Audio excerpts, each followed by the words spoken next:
Bonjour à tous. Alors on se retrouve sur cette séquence vidéo suite au cours qui a été passé en distanciel. Donc cours sur la séquence numéro 9 et plus particulièrement sur la transmission et codage de l'information. On va retrouver notre chaîne d'information et on va travailler plus particulièrement sur la fonction communiquer. Comment fait-on pour communiquer une information? Quelle forme elle prend? Donc on va travailler sur cette communication de l'information.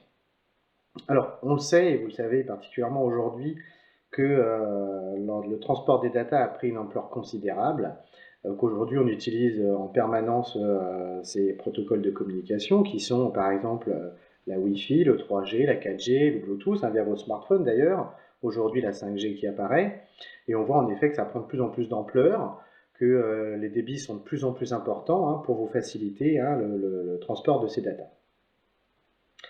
Donc pour pouvoir être échangées, interprétées par des logiciels, ces informations doivent être écrites selon des règles communes. La normalisation vise à figer ces règles pour faciliter les échanges d'informations. Donc on va voir différentes règles. Alors, si je regarde un petit peu l'image qui est ici sur le cours, donc on va retrouver différents systèmes qui sont une GoPro, une caméra IP, un ordinateur, vos smartphones, des automates, dont on parlera un peu plus tard, un variateur de vitesse et une voiture. Tous ces éléments utilisent des protocoles de communication pour transmettre les informations. Par exemple, sur une voiture, toute l'électronique de la voiture, les capteurs, les régulateurs de vitesse, l'ABS, etc., vont utiliser un protocole dédié, c'est-à-dire une norme qui va permettre de transmettre l'information.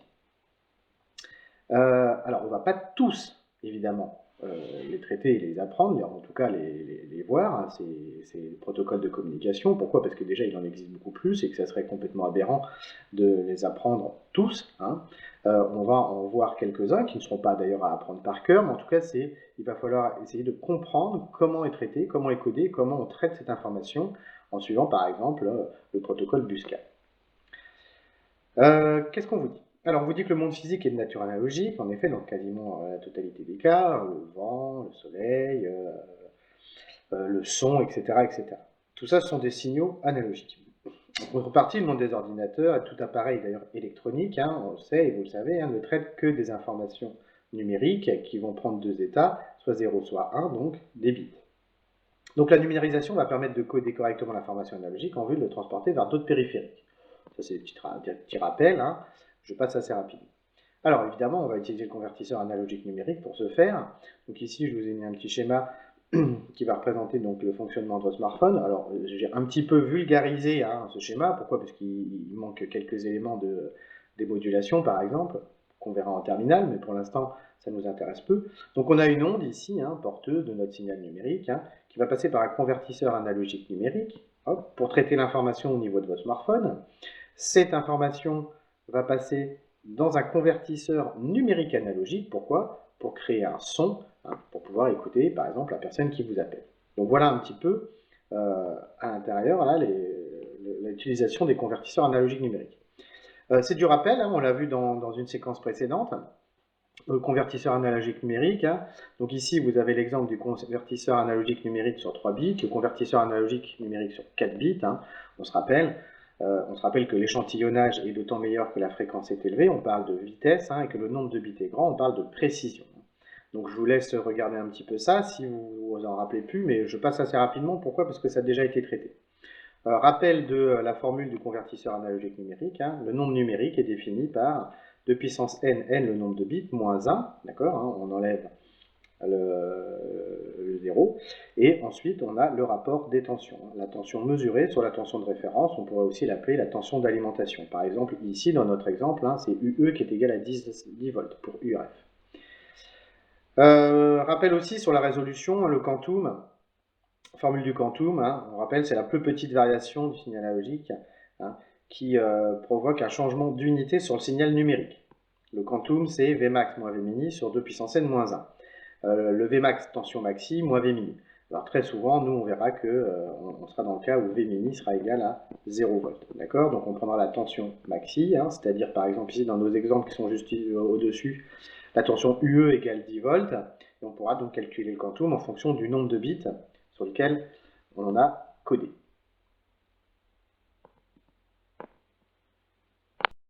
Alors on continue avec le terme de bit, le binary digit, c'est-à-dire un 0 ou 1 en numérotation binaire. Donc il s'agit de la plus petite unité d'information manipulable par une machine numérique. C'est des choses qu'on a déjà vues ensemble dans les séquences précédentes. Dans un nombre binaire, la valeur d'un bit est appelée poids. Il dépend de sa position du bit en partant de la droite. Ça, c'est une notion très très importante qu'il va falloir maîtriser pour pouvoir interpréter justement les différentes trames qui circulent en fonction des protocoles. Alors, ça fonctionne de la même manière que dans la base décimale, c'est-à-dire que ça fonctionne de la même manière que dans les dizaines, les centaines et les milliers pour un nombre décimal. Le poids d'un bit croît d'une puissance de 2 en allant de la droite vers la gauche. Puissance de 2, pourquoi? Parce qu'on est, je vous rappelle, dans la base 2. Le bit de poids faible, les significant bit, ou LSB, est dans un nombre binaire le bit le plus à droite, le bit de poids faible. Et le bit de poids fort, most significant bit, MSB, est celui le plus à gauche. Si on prend l'exemple qui est ici, exemple d'un nombre binaire, donc ici un octet, on est sur 8 bits, on a bien à droite le bit de poids le plus faible et à gauche le bit de poids le plus fort, c'est-à-dire le MSB. Voilà ce qu'il va falloir retenir au niveau du cours, c'est très très important. Ensuite, je passe sur les classifications des types de transmission. Alors, deux types de transmission, une transmission parallèle et une transmission série. Alors, on a un petit exemple ici sur la droite, je vais revenir dessus juste après. La transmission parallèle, on peut dire aujourd'hui, c'est qu'elle est quasiment plus utilisée, j'en parlerai un petit peu après, par rapport à la transmission série. Cette transmission va permettre d'envoyer en permanence un octet, c'est-à-dire 8 bits. Donc si on prend l'exemple qui est ici on voit que j'ai 1, 2, 3, 4, 5, 6, 7, 8 bits. 8 bits qui sont envoyés de façon permanente. Du récepteur, de l'émetteur vers le récepteur, qui est ici. Et du coup, je reçois en permanence ici un nombre constitué de 8 bits, c'est-à-dire un octet. Cet octet est synchronisé sur une horloge. Je vous rappelle que l'horloge, c'est un signal carré à fréquence constante, fréquence fixe. Et par exemple, ici, le récepteur va lire sur le front montant, c'est-à-dire sur le passage de 0 et de 1 de l'horloge, va lire donc l'octet ici qui arrive. Donc on comprend bien que c'est très très rapide et que c'est très très efficace. Pourquoi? Parce que particulièrement en numérique, on ne traite que des octets, et donc on comprend bien que du coup le traitement des octets est très simplifié avec cette transmission parallèle. C'est l'inconvénient de cette transmission, c'est que il y a beaucoup de fils dans le câble qui va permettre de transmettre toutes ces datas. Aujourd'hui, les fils sont constitués de cuivre et du coup, ces fils sur des longues distances peuvent avoir un coût quand même assez important. Autre chose, on a quand même pas mal d'interférences, surtout sur des longues distances, et on va avoir donc des signaux qui risquent d'être transmis avec des erreurs. Là, on parle de diaphonie, par exemple, dans la transmission parallèle, c'est un problème de transmission, c'est-à-dire que le bit 1 peut apporter des interférences sur le bit numéro 2, étant donné que les fils sont très très rapprochés, et donc on voit apparaître à la fin des erreurs sur l'envoi des bits. Donc ça, c'est la transmission parallèle. Alors aujourd'hui, en effet, on s'en sert quasiment plus. Pourquoi? Parce que c'est vrai que cette transmission est très très rapide, mais aujourd'hui, on arrive à avoir des débits qui sont assez énormes sur la transmission série, on va le voir juste après. Les transmissions série, vous en connaissez énormément, une particulièrement qui est l'USB par exemple. Et c'est vrai qu'aujourd'hui, avec l'USB 3, on a quand même des transmissions à des vitesses très très élevées, on va le voir après dans la suite du cours. Donc voilà pour la transmission parallèle. Alors, pardon, on l'utilise encore donc dans les ordinateurs au niveau des cartes mères, étant donné que le processeur fonctionne avec le traitement de data et particulièrement avec le traitement des data en octets. Donc on retrouve encore ces transmissions parallèles. La transmission série. Alors, à l'inverse, la transmission série, elle possède beaucoup de moins de fils, elle est très peu coûteuse, elle est moins sensible aux perturbations, mais elle est plus lente. Encore qu'aujourd'hui, je vous dis, c'est plus tout à fait vrai, et c'est pour ça que d'ailleurs que la transmission parallèle ici a tendance vraiment à complètement disparaître. Cette transmission série, donc typiquement les câbles USB par exemple, la particularité de cette transmission série, c'est qu'on envoie les bits les uns derrière les autres sur une ligne de data. On verra par la suite qu'elle peut être synchronisée ou pas synchronisée. Voilà un petit peu pour les deux modes, les deux types, on va dire, de transmission. Très très important aussi évidemment à connaître. Alors les modes de transmission, donc là c'est assez simple, hein, je vais passer assez rapidement. Hein. Vous avez 3 modes de transmission, le mode simplex, semi-duplex et duplex. Ici je vais reprendre l'exemple hein, sur, cette... sur cette petite photo qui est ici, où en effet le client ici va envoyer que dans un seul sens, va émettre des data vers le serveur, et uniquement dans un seul sens. Ça c'est le mode simplex, ça veut dire que le serveur ne pourra pas répondre au client. Le mode semi-duplex, c'est quoi? C'est que le client peut envoyer des datas au serveur, et une fois que ces données sont récupérées, le serveur, en effet, peut répondre uniquement, alors sur la même ligne, pardon, hein, mais uniquement une fois qu'il a reçu ces datas. Puis ensuite, vous avez le mode duplex, full duplex, c'est quoi? C'est que les informations peuvent circuler en permanence dans un sens comme dans un autre. C'est-à-dire que le client peut échanger avec le serveur, et en même temps, le serveur peut échanger avec le client. Alors évidemment, c'est la communication la plus rapide, mais la plus complexe, vous l'avez compris. Alors, qu'est-ce qu'on vous dit? Étant donné les problèmes que pose la liaison parallèle, on vient de les voir, on en a parlé, alors très rapidement, hein, on sera amené à en reparler un petit peu en présentiel, c'est la liaison en série qui est aujourd'hui la plus utilisée. Hein, je le redis, hein, surtout qu'on atteint des débits qui sont assez énormes. Toutefois, puisqu'un seul fil transporte l'information, il existe des problèmes de synchronisation entre l'émetteur et le récepteur, en effet. C'est-à-dire que le récepteur ne peut pas, a priori, distinguer les caractères ou, de manière plus générale, les séquences de bits. Car les bits sont envoyés successivement, il existe donc 2 types de transmission pour permettre de remédier à ce problème. La liaison asynchrone, une liaison qui n'est pas synchronisée, contrairement à la liaison, au type de transmission parallèle. Cette liaison série asynchrone, hein, asynchrone pour dire non synchronisée, n'est pas synchronisée, dans laquelle chaque caractère, petit problème, c'est bon, dans laquelle chaque caractère est émis de façon irrégulière dans le temps. Par exemple, un utilisateur envoyant en temps réel des caractères saisis au clavier, ainsi on peut imaginer qu'un seul bit soit transmis pendant une longue période de silence. Donc la réception pourrait prendre la forme de voilà, 0001, 000, puis ou 11, etc., ou encore 0010. Le problème, c'est qu'en effet, on ne sait pas quand est-ce que, ici, l'utilisateur envoie réellement, donc, par exemple, un octet ou ne communique pas.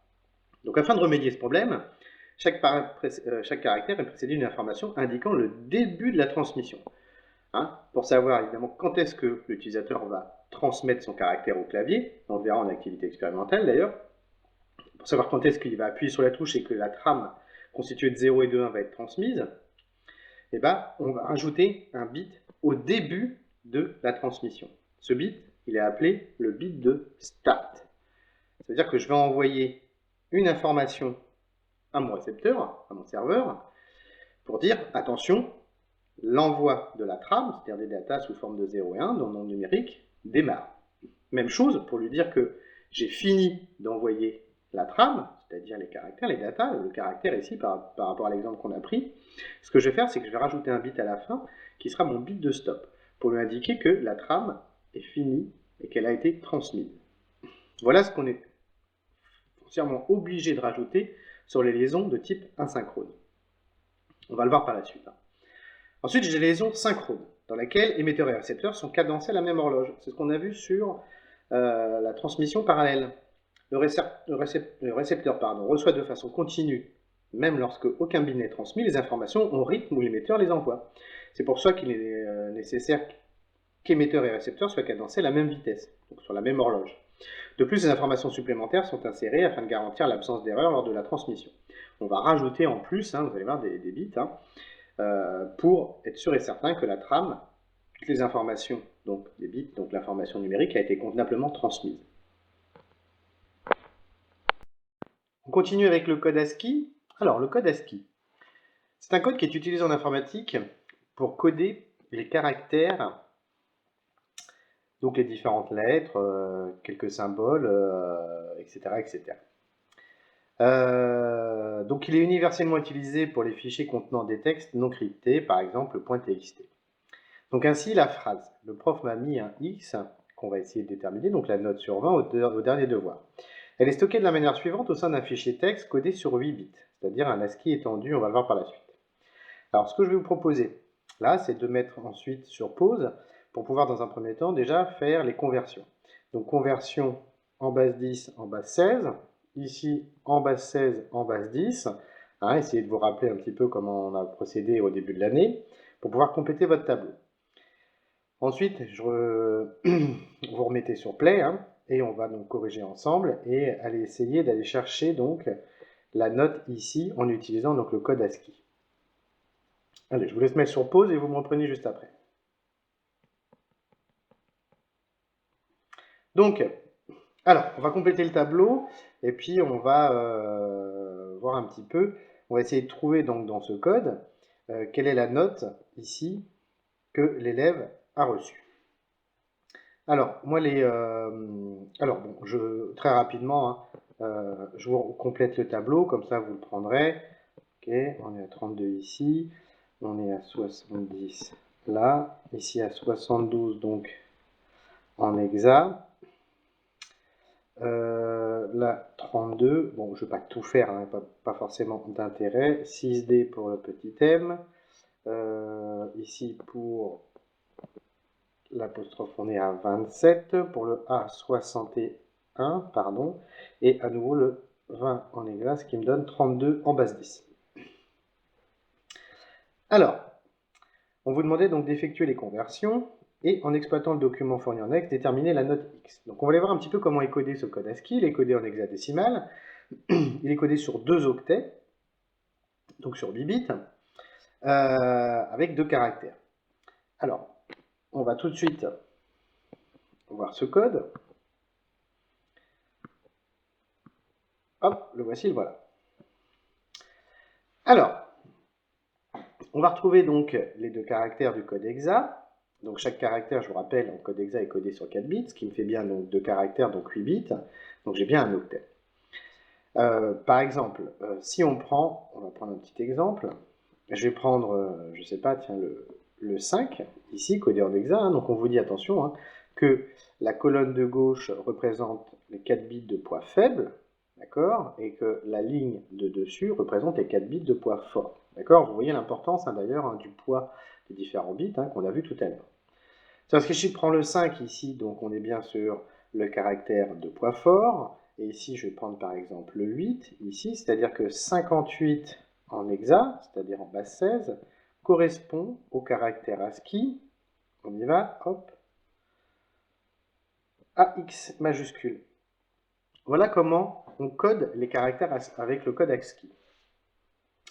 C'est pas très compliqué, hein, il suffit de bien savoir que, en effet, ici on est sur les bits de poids fort et ici sur le bit de poids faible. D'accord? Voilà ce qu'il faut retenir sur ce tableau pour pouvoir lire correctement les caractères qui sont codés donc sur 8 bits à l'aide du code ASCII.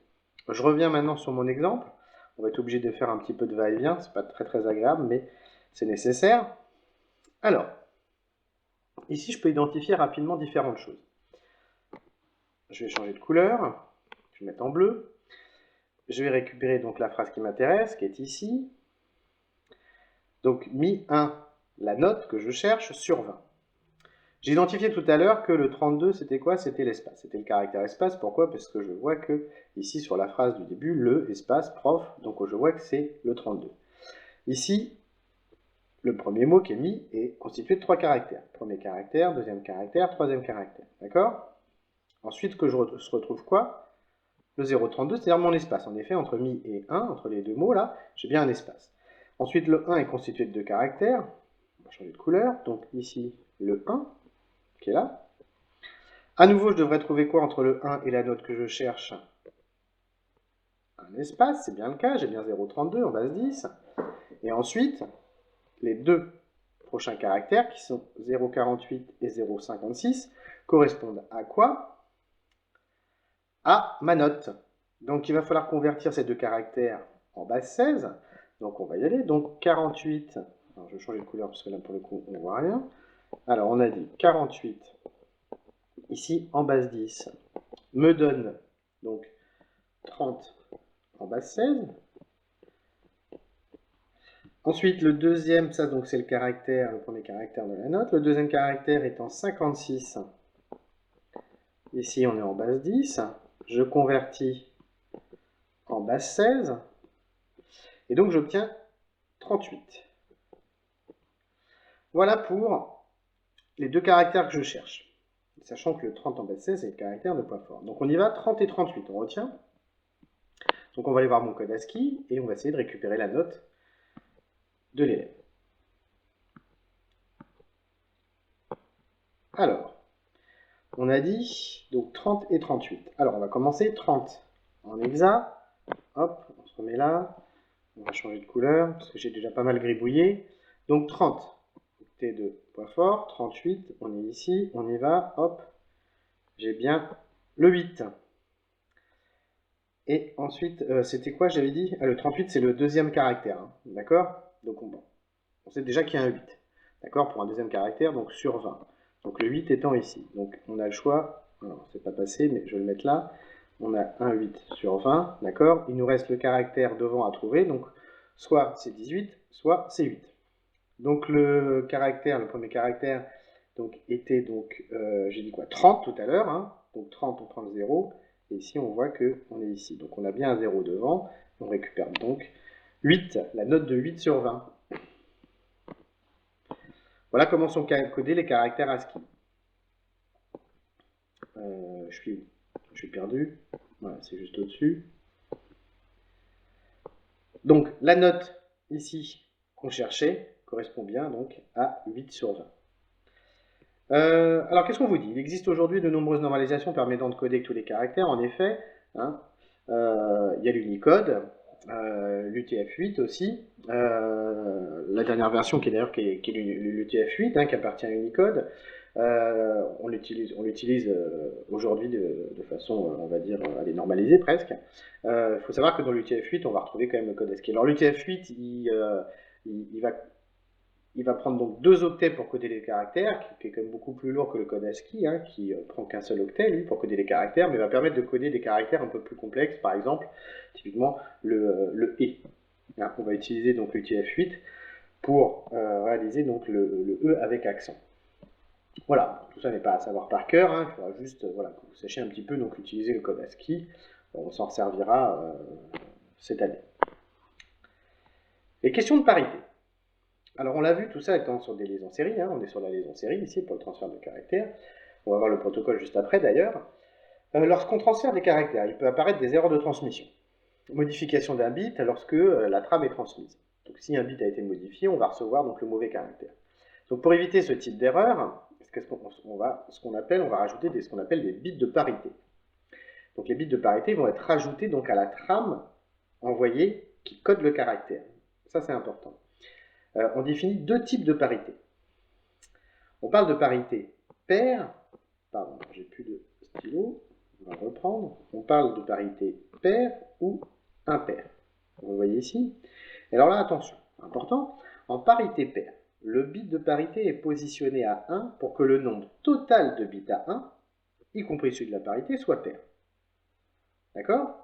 En parité impaire, c'est l'inverse, c'est que le bit de parité est positionné à 1 pour que le nombre total de bits à 1, y compris celui de la parité, soit impair. Alors ici, on va prendre un petit exemple. Je vais passer sur un tableau blanc. Prenons, par exemple, alors il nous faut quand même un petit stylo. Hop, bon, on s'en fiche. On va prendre, par exemple, je vais me déplacer, pardon. Alors j'ai pris quoi comme exemple? Alors, prenons un exemple très simple, on va prendre un octet. Hein. Hop, 0, 0, 1. Voilà donc le caractère à transmettre. Et ici, pour éviter une erreur, ce qu'on va faire, c'est qu'on va rajouter ce qu'on appelle un bit de parité. Donc on va le placer ici. On va placer un bit de parité. Si je choisis une parité paire, d'accord? Si je choisis une parité paire, si je reprends la définition de tout à l'heure, on nous dit que sur les parités paires, il faut que le bit de parité soit 1 pour que l'ensemble des bits soit pair. Si je compte les bits à 1, ici j'en ai 1, 2. Pour qu'il y ait une parité paire, il faut que l'ensemble des bits à 1 soit pair. Donc le bit de parité, je vais le positionner du coup à 0. Et si je compte le nombre de bits à 1, j'ai bien 2 bits à 1, j'ai bien une parité paire. A l'inverse, si je prends une parité impaire, si je reprends mon exemple, donc on est parti, 0, 0, 0, 1, 0, 0, 1, et mon bit de parité à la fin. que je rajoute pour vérifier si la trame a été correctement transmise. Alors c'est une vérification, on va dire très basique, hein, mais qui évite quand même voilà, d'avoir des erreurs. Donc il faut, pour une parité impaire, que le nombre de bits à 1 avec, y compris, on vous dit, y compris le bit de parité, c'est-à-dire le bit de parité impair, soit impair. Donc ici, j'ai combien? La même chose, j'ai 2 bits à 1, d'accord? Donc là, on est pair, donc je vais positionner mon bit de parité à 1 pour que l'ensemble des bits à 1 soit impair. Ici, j'en ai 3, ça marche bien. Ici, j'en ai 2, c'est bien une parité paire, j'ai bien une parité impaire. Voilà comment fonctionne la parité au niveau de la trame. Hop, on revient sur le cours. Qu'est-ce qu'on vous dit? Un générateur de parité est obtenu par association des fonctions ou exclusives, c'est-à-dire XOR. C'est les portes logiques qu'on a vues en début d'année. On n'est pas rentré dans le détail de la porte logique ou exclusif, hein, mais voilà, c'est pour vous expliquer un petit peu comment on réalise ces générateurs de parité. On continue donc. On va passer sur cette partie. Pourquoi? Parce que bon, je l'ai laissé, mais vous pourrez la lire si vous le souhaitez, hein, sur l'interface parallèle et le port LPT. Hein.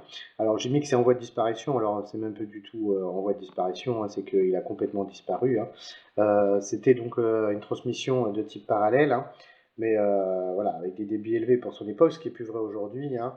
Et donc on l'a vu tout à l'heure hein, pour la transmission parallèle, hein, l'inconvénient avec le nombre de fils, hein, qui rendait quand même les choses plus complexes et plus coûteuses. Donc je vous propose juste de lire ce que vous avez là sous les yeux si vous le souhaitez, mais surtout ne retenez rien à ça, ça n'a pas beaucoup d'intérêt aujourd'hui. On passe directement à l'interface série et plus particulièrement à un premier protocole hein, qu'on va regarder ensemble, hein, qui est le protocole RS232. Protocole très simple, vous allez voir justement étudier, et c'est pour ça qu'on travaille dessus, puisqu'il est simple à comprendre. On va voir ses inconvénients. Hein. Son avantage réel, c'est qu'il est extrêmement simple, à câbler, à décoder, et on verra son inconvénient après. Alors, qu'est-ce qu'on vous dit? On vous dit la transmission sous forme série est une liaison économique, on en a parlé tout à l'heure, notamment en termes de câbles.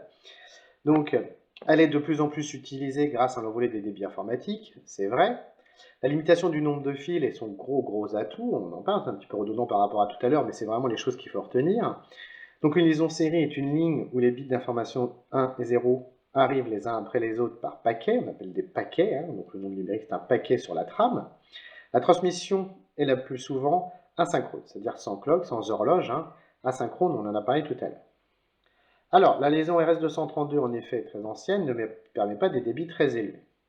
On va le voir, et surtout, vous allez travailler dessus en activité expérimentale. Donc, elle est constituée de 3 fils, donc vous voyez, c'est très économique, et la trame étant la suivante.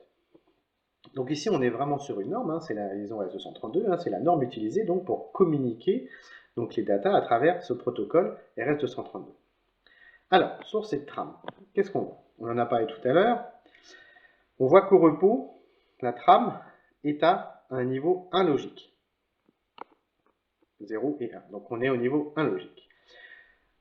Pour que on sache quand est-ce que la trame démarre, on a un bit de start. C'est-à-dire qu'on a un passage de 1 à 0 qui va constituer le bit de start. C'est-à-dire qu'à partir de ce moment-là, par rapport à la position repos, hop, quand l'état de la trame passe de 1 à 0, on sait que c'est le début de l'envoi de la trame. Donc bit de start, on en a parlé. Évidemment, on en a parlé aussi tout à l'heure, il y aura forcément 1 ou 2 bits de stop à la fin pour dire que la trame a fini d'être transférée.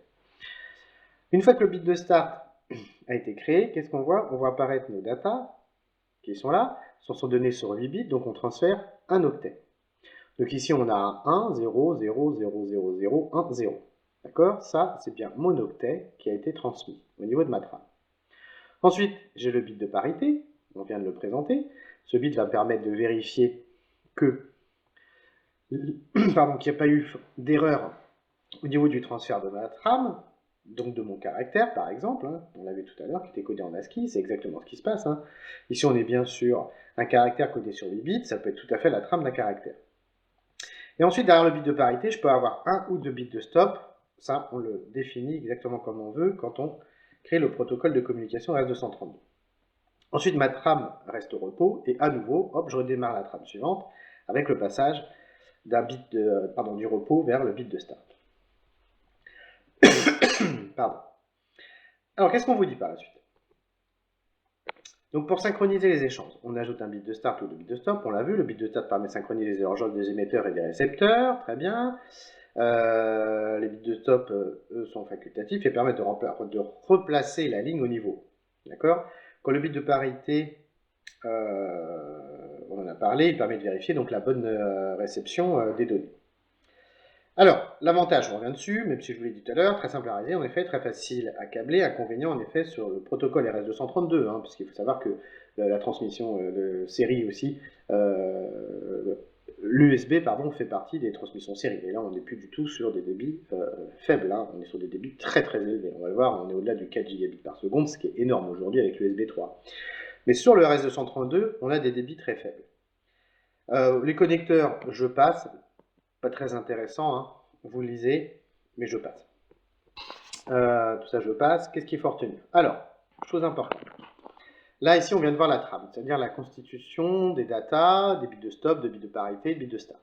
Cette trame, vous l'avez vu, est constituée de 0 et de 1, c'est un nombre numérique. Mais ce qu'il faut savoir, c'est que dans le câble électrique, en tant que tel, le câble dans lequel est transmis les datas, c'est un signal électrique. C'est une tension, vous le savez, hein, donc avec des différents niveaux donc, de différence de potentiel qui sont là. Et sur ce signal électrique, qui est l'image de la trame, hein, constituée de 0 et de 1, qu'est-ce qu'on a? On a une tension comprise entre moins 3 et moins 5 volts qui représente le 1 logique, ça c'est pour la liaison RS232, et des niveaux donc, de différence de potentiel de moins 3 à 15 volts qui représentent donc le 0 logique. Donc voilà le signal électrique qui circule réellement dans le fil. La vitesse de transmission est évaluée en baux, et chose à retenir, les baux c'est la même chose que des bits par seconde pour la liaison RS232. Donc ça, à retenir, baux et bits c'est la même chose.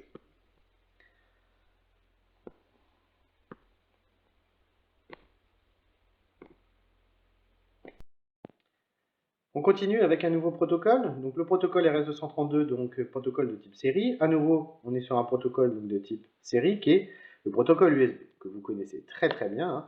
Vous l'utilisez tout le temps pour recharger vos téléphones, pour transférer des datas, etc., etc., etc.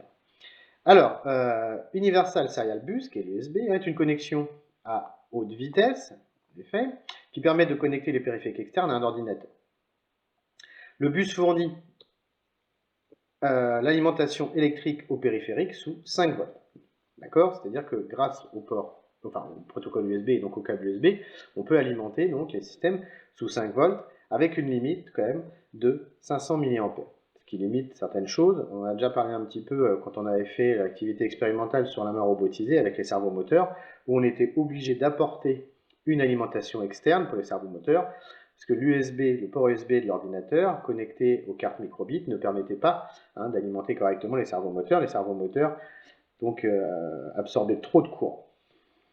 Qu'est-ce qu'on vous dit? Un petit peu d'histoire, c'est que l'USB a été conçu au milieu des années 90 pour remplacer de nombreux ports externes des PC. Donc il a été normalisé très rapidement d'ailleurs.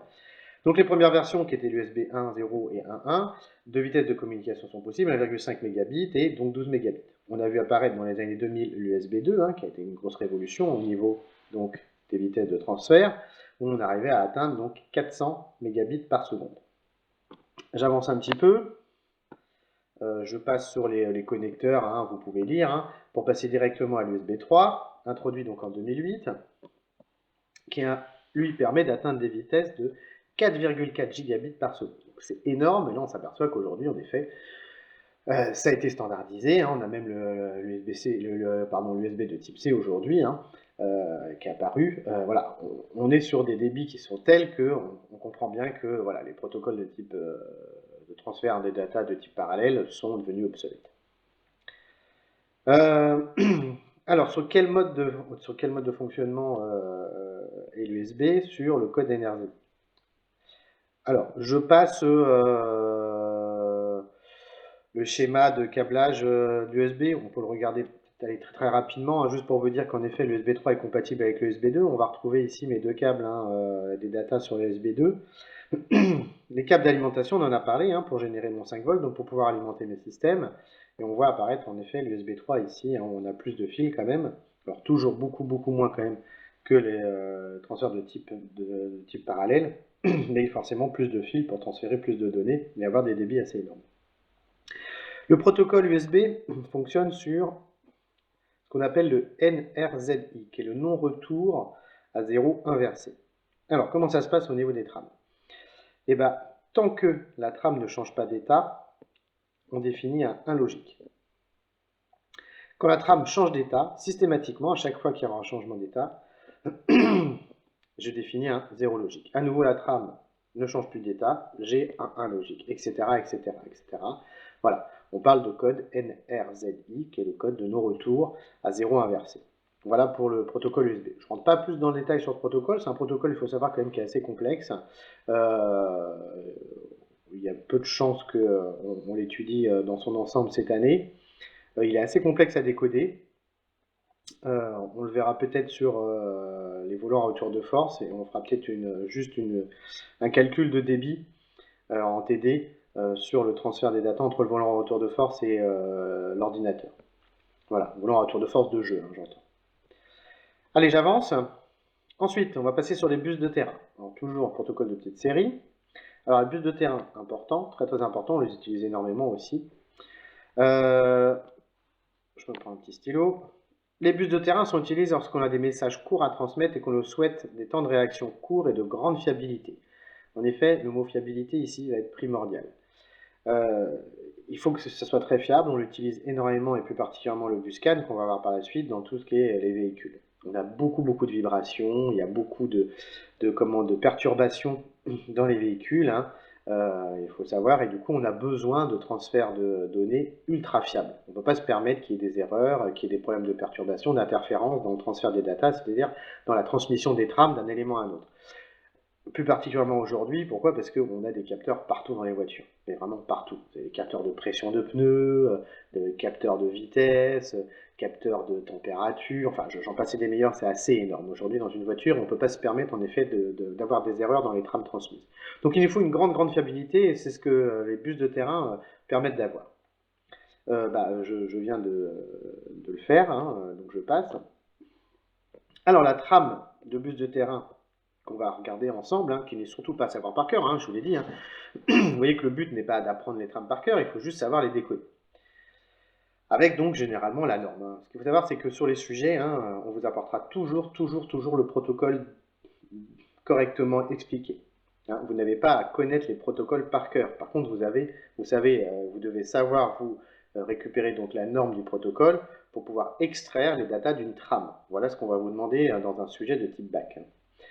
Et pour ça, on va faire des exercices, on va s'entraîner, hein, soyez pas inquiets, cette année et l'année prochaine, hein, assez régulièrement. Là, on va faire pas mal d'activités expérimentales sur cette séquence, et l'année prochaine, on continuera. Hein. C'est quelque chose de très important, et c'est l'entraînement qui va vous permettre de bien comprendre comment analyser donc, le protocole, qui sera donné, lui, pour pouvoir aller extraire les données d'une trame et savoir ce qu'on a transféré comme data. Alors, je reviens sur le buscan, contrôleur Area Network. Le protocole est basé sur le principe de diffusion générale. Alors ça, c'est assez intéressant. C'est-à-dire qu'aucun organe n'est adressé. Par contre, chaque message envoyé sur le bus est clairement explicité. Le ou les organes décident de l'ignorer ou non.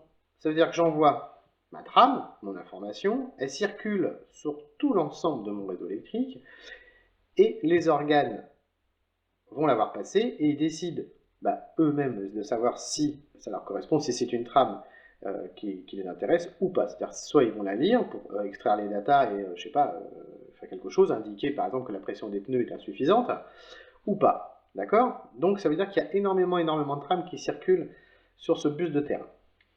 De quoi est constituée la trame? J'avance un petit peu.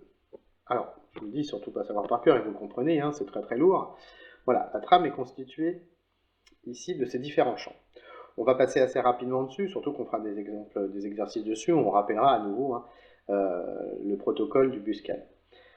Donc ici, le soft, là, c'est le bit de start, c'est le début de la transmission, il est codé sur un bit.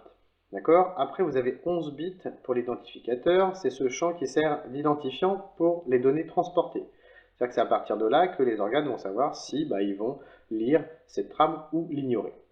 Ensuite, vous avez le RTR ici qui indique si la trame de données est une demande, s'il s'agit d'une trame de données ou d'une demande de message.